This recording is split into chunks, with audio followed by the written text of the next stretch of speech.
Hello. അപ്പോൾ ഞങ്ങൾ ഇന്ന് ലോക കാണാൻ പോവാണ്. ലോക ഞങ്ങൾ ഒരു പ്രാവശ്യം കണ്ടായിരുന്നു, പക്ഷെ സഹീൻ കണ്ടില്ല. സഹീന് മാച്ചിയും കൂടെ ഉണ്ട് കേട്ടോ. മാച്ചി കണ്ടില്ല. അപ്പോൾ മാച്ചിക്ക് ഒരു പ്രാവശ്യം കൂടെ അല്ല ഒന്ന് കാണണമെന്ന് പറഞ്ഞിട്ടുണ്ടായിരുന്നു കേട്ടോ. അപ്പോൾ വേണ്ട അവർക്ക് അത്ര പരിചയമില്ല കേട്ടോ.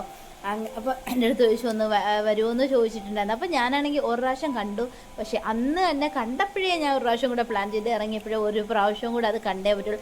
ഞാൻ എണ്ണും കൂടെ ഒരു ദിവസം പോകാമെന്ന് വിചാരിച്ചിരുന്നു കേട്ടോ. പക്ഷേ അപ്പം മാറ്റി ചോദിച്ചു. അപ്പം എൻ്റെ മനസ്സിൽ ലഡ്ഡു പൊട്ടി. ഞാൻ എന്ത് ചെയ്തു, ഉടനെ തന്നെ ഞങ്ങൾ ശനിയാഴ്ച പോകാൻ വേണ്ടിയിരുന്നു. അപ്പോൾ ദച്ചുവിന് വയ്യാത്തതുകൊണ്ട് ഞങ്ങളിന്ന് പ്ലാൻ മാറ്റി സൺഡേ ആക്കി. അങ്ങനെ ഇവർ ആണെങ്കിൽ ദച്ചുവിനും വിച്ചുവിനെ കൊണ്ടുപോകാതെ ഞാനും സഹീനും മാച്ചിയും കൂടി വണ്ടി പോകാമെന്നാണ് വിചാരിച്ചത്, സ്കൂട്ടറിൽ. അപ്പോൾ ഇവർ പിണക്കം ഉണ്ടാക്കി, അറിയാമല്ലോ. മൂന്നുപേരും കൂടി ഇറങ്ങി തിരിച്ചു. പിന്നെ ഇവരെയും കൊണ്ടുപോയി. പക്ഷെ ഞാനൊരു കണ്ടീഷൻ വെച്ചു, അവിടെ ചെല്ലുമ്പോൾ പോപ്കോണും ഐസ്ക്രീമോ ജ്യൂസോ ഒന്നും മേടിച്ചിടും. ഒന്നാമത് ദച്ചുവിന് ഭയങ്കര പ്രശ്നമായിരുന്നു, ശ്വാസം മുട്ടും കാര്യങ്ങളൊക്കെ ഉണ്ടായിരുന്നു കേട്ടോ.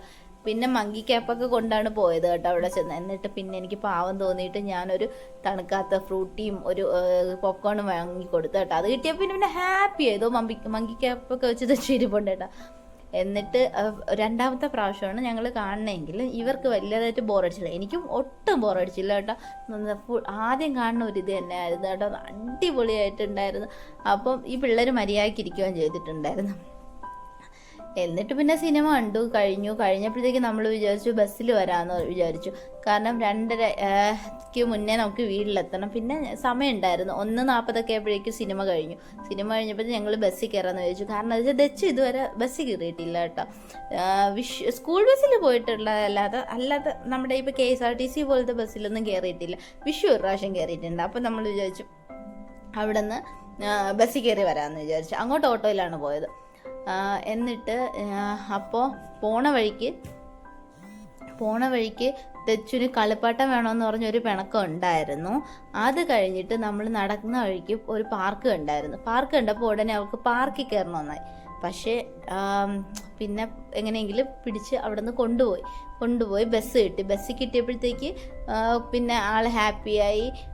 നല്ല മഴയില്ല, പക്ഷെ ഭയങ്കര ചൂടായിരുന്നു കേട്ടോ. വെയിൽ കുറവ്, പക്ഷെ ഭയങ്കര ചൂടായിരുന്നു. അങ്ങനെ വിഷുവിൻ്റെ മുടിയൊക്കെ കാറ്റടിച്ചതുണ്ട്, ഇങ്ങനെ മുള്ളംപന്നിയെ പോലെ ആയിട്ടുണ്ടായിരുന്നു കേട്ടോ. അത് കഴിഞ്ഞ് ഞങ്ങൾ പിന്നെ ഇറങ്ങിയപ്പോഴത്തേക്ക് വിശക്കണുണ്ടെന്ന് പറഞ്ഞു. 2 മണി കഴിഞ്ഞല്ലോ, വിശക്കണുണ്ടെന്ന് പറഞ്ഞ് പിന്നെ ഞങ്ങൾ ബ്രെഡ് ഫാക്ടറി കയറി. ഞാൻ പറഞ്ഞു വീട്ടിൽ പോയി ചോറ് കഴിക്കാമെന്ന്. അത് ഒരു രക്ഷയില്ല. അവിടെ ബ്രെഡ് ഫാക്ടറി കയറി അത് വേണം ഇത് വേണമെന്ന് പറഞ്ഞ് ഞാൻ പിന്നെ ഒരു പപ്സിൽ ഒതുക്കിയിട്ട് വീട്ടിൽ വന്നു. അത്രയേ ഉള്ളൂ.